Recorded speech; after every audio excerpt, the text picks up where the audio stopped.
La columna política en la patria de las moscas con Rosaura Barleta, con nuestra colega y compañera, hoy viene atravesada por la cosa judicial. Bueno, todo es política. También nos atraviesa en general la economía, nos atraviesan las decisiones públicas, la proscripción de la principal dirigente política de la oposición sigue siendo el tema. Rosaura, ¿cómo estás? Bienvenida. Hola Pablo, buen día, ¿cómo estás? Muy bien. Bueno, quiero decir que estoy contenta de saber que no sos un holograma, perdón que haga esta Está bien. digresión. Bueno, nos Paréntesis. conocimos en la fiesta del Cipreva Sí, señora. Sí, y señora. sabemos que somos de carne y hueso. Hemos podido Eh, brindar en la fiesta de los periodistas y las periodistas, tan importante, ¿no? De paso, decimos, un encuentro del Sindicato de Prensa de Buenos Aires que se dio el sábado pasado en la capital, el viernes, con, bueno, el encuentro de muchas voces que estamos trabajando todo el tiempo juntas, todo el año, y ahí nos podemos encontrar, ¿no? Está bueno eso. sí, nuestro sindicato que cumplió 10 años y que lo necesitamos, lo seguimos necesitando como en aquel momento. Eh, Totalmente. Empezabas diciendo, bueno, este piso que tenemos todos de acuerdo y yo diría casi de certeza respecto de la idea, bueno, la situación de la proscripción de Cristina. Y nada, pensaba que yo los días anteriores a la condena o a la confirmación de la condena, pensaba tener una conversación con vos acerca de que no se terminaban de poner de acuerdo o de hacer cargo algunos dirigentes, algunos líderes de la palabra proscripción, ¿no? Antes de que se confirmara esta condena. Incluso había medio un reproche, no sé si un reproche, pero como un planteo interno de decir, bueno, si esto es una proscripción, ¿por qué ahora sos candidata y en aquel momento no quisiste ser candidata a presidenta? Con la certeza también, Cristina, en ese entonces de que se trataba de una proscripción. Y esto nos viene a demostrar que siempre hubiera pasado o hubiera podido finalmente pasar esto, que es que cualquier intento de candidatura de Cristina Fernández de Kirchner, incluso si era candidata a legisladora por la tercera sección electoral, iba a ser truncada por esta operación que bueno, que se termina confirmando como proscripción, en definitiva, cuando hace falta impedirle una candidatura, ¿verdad? Mm. Bueno, otra vez el peronismo en esta situación, otra vez el peronismo en esta historia de proscripción. Creo que han hablado sobradamente, escuché tu editorial y vengo escuchando todo lo que los medios vienen explicando respecto de esto. Ya hubo como muchas intervenciones relacionadas con todas las irregularidades que se dieron en esta causa a lo largo de los años, desde la competencia de la causa, digo, teniendo en cuenta que fue absuelta en Santa Cruz, pasando por los jueces, por su estrecha relación con Mauricio Macri, incluso en este caso, digamos, en esta declaración de la Corte Suprema de Justicia de 27 páginas, hay irregularidades porque no tratan el caso, ¿no? Hay algunos periodistas judiciales que están hablando de un falso 280, porque 280 era un recurso que tenía la Corte para rebotar la causa sin siquiera tomarla, ¿no? Y decir, no tenemos injerencia en esta decisión, se confirma la condena de la instancia previa, pero en este caso no, en este caso hicieron un texto en el que, bueno, dicen que fundamentas, pero en realidad lo que hacen es dar por probado todo lo que en primera instancia resolvió el TOS número 2 y que después convalida la casación confirmando esta condena. O sea, la Corte Suprema era la última instancia en nuestro país. Y digamos que le pegan a la defensa de Cristina en este texto. Dicen que la defensa no logra argumentar bueno, cuál es la situación de gravedad institucional, que no puede demostrar esta situación, que no puede demostrar particularmente este complot, ¿no? O este acuerdo de funcionarios judiciales que termina en la condena.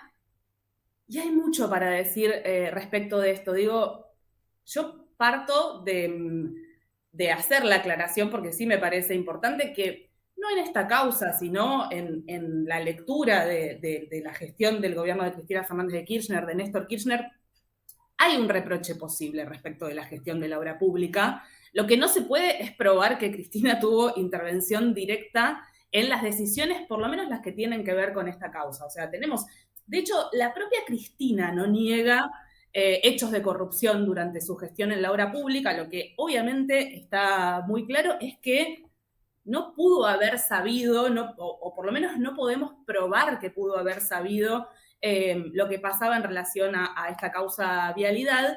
Y me pareció interesante una de las definiciones que encontré respecto de eso, que es una suerte de criminalización de la gestión pública, ¿no? Porque si uno asume que Cristina debió haber sabido si estas obras tenían sobreprecios, que bueno, además está también en discusión, ¿no? Si efectivamente estas obras tenían sobreprecios, porque falta una auditoría, o sea, no se hizo una auditoría Claro. exhaustiva respecto de eso y demás, pero además esta definición, ¿no?, de criminalización de la gestión pública y este precedente gravísimo para la gestión pública en general, para los mandatarios, para los dirigentes políticos o los funcionarios políticos, en una situación en la que la única próxima posibilidad fuera de la justicia argentina es la Corte Interamericana de Derechos Humanos, que, digamos, si se recurre a la Corte Interamericana de Derechos Humanos, no se va a suspender la ejecución de la condena de ninguna manera hasta que haya una resolución.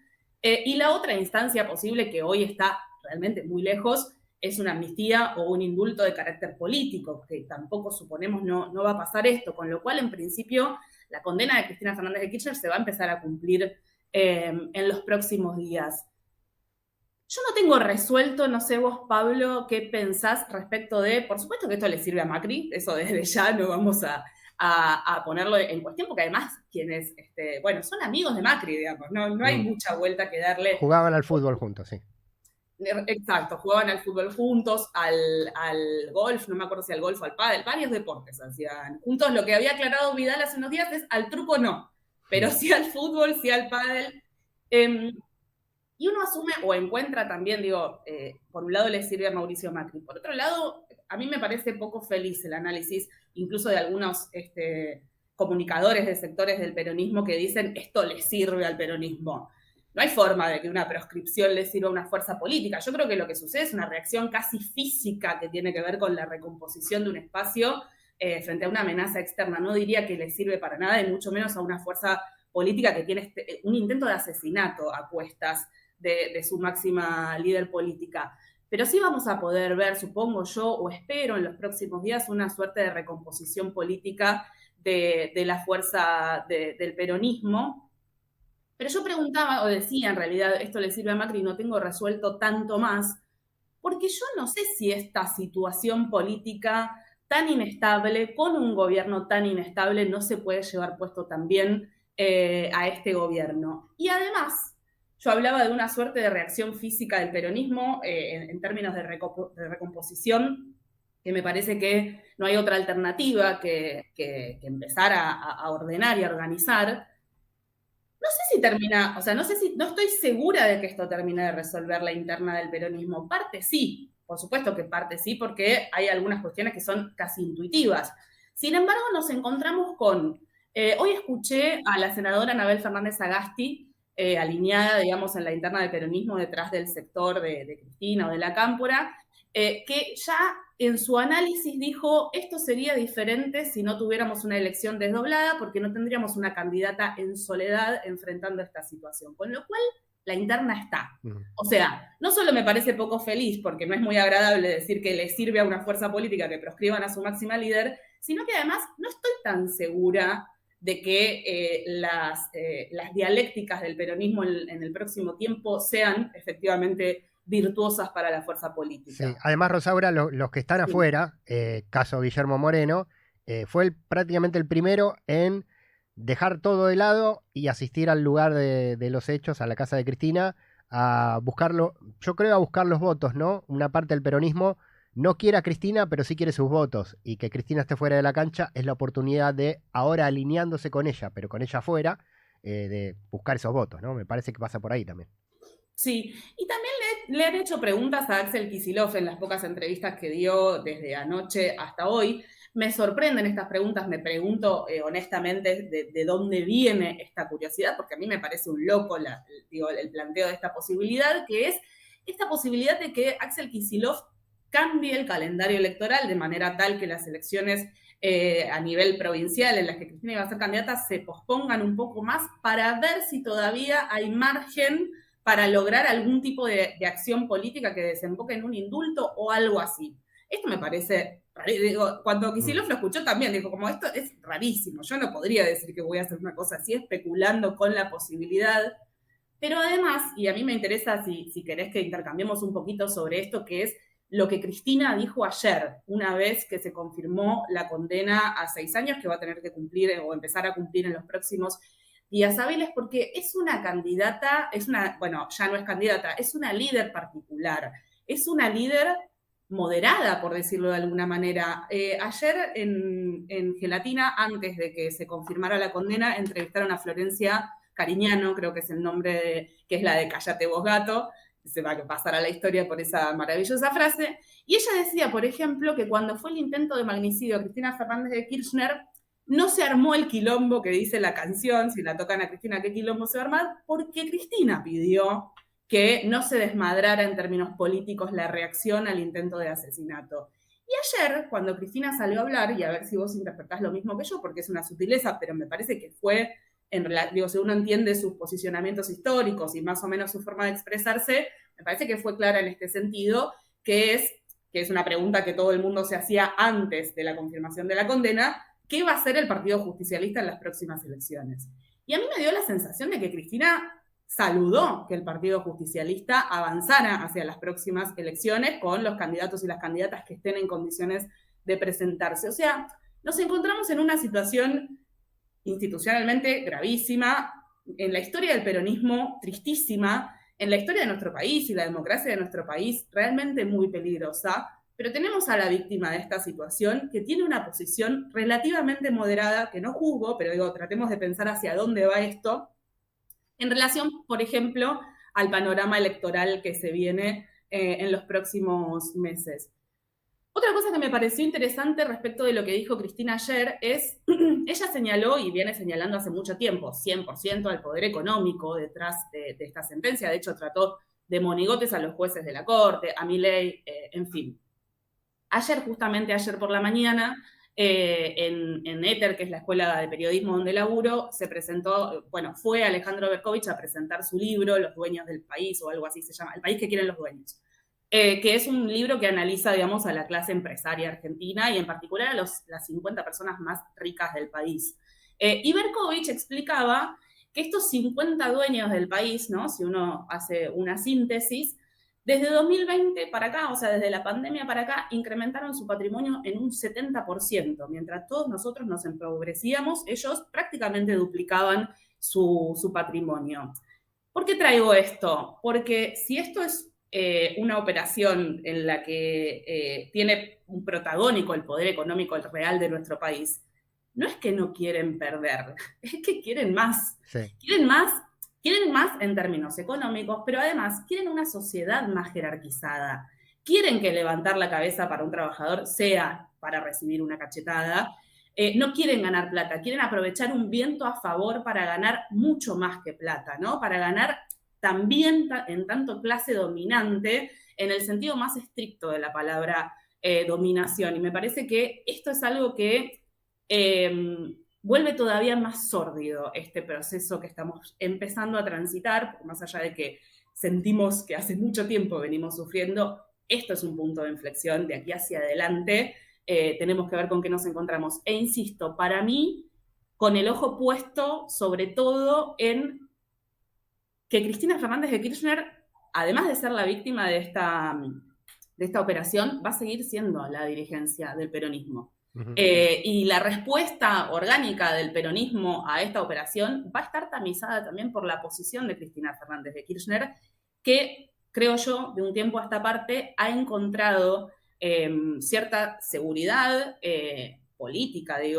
cierta certeza política en roles de moderación, incluso cuando se trata de ella misma. No sé, ahí cómo ves vos estos primeros pronunciamientos y si hiciste esa interpretación que yo decía respecto de que el PJ siga en carrera en esta situación. Sí, yo creo que ahí hay una moneda de cambio, ¿no?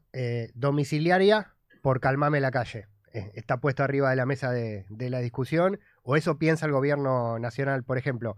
Pero bueno, Rosaura, quizás para el próximo encuentro también nos queda ver cómo queda Milei parado con todo esto, porque una de las teorías que se analizan y que circulan es que esto, bueno, claramente es el revanchismo de Macri hacia Cristina, pero también es un movimiento del poder económico, pensando en que Milei después de octubre se cae a pedazos y no quieren a Cristina en la cancha, no para favorecer a Milei, sino porque Milei se va a caer y el que venga después, bueno, no quieren que sea un peronismo ordenado y comandado por Cristina Fernández de Kirchner. Así que esto quizás no sea una victoria de Milei, sino sea el clavo en el cajón que él le quería poner a Cristina, que se lo están poniendo a él. Es que yo te iba a decir también, digo, porque a medida, digo, cuando la semana previa, ¿no? A comunicarnos, yo voy escuchando, retomando cosas que dicen, que leo, que qué sé yo, y voy punteando cosas. Y tengo un punteo previo a la confirmación de la condena que me parece llamativo en ese sentido, ¿no? Yo te iba a hablar de las elecciones en Misiones, ¡guau! Viejos tiempos, ¿no?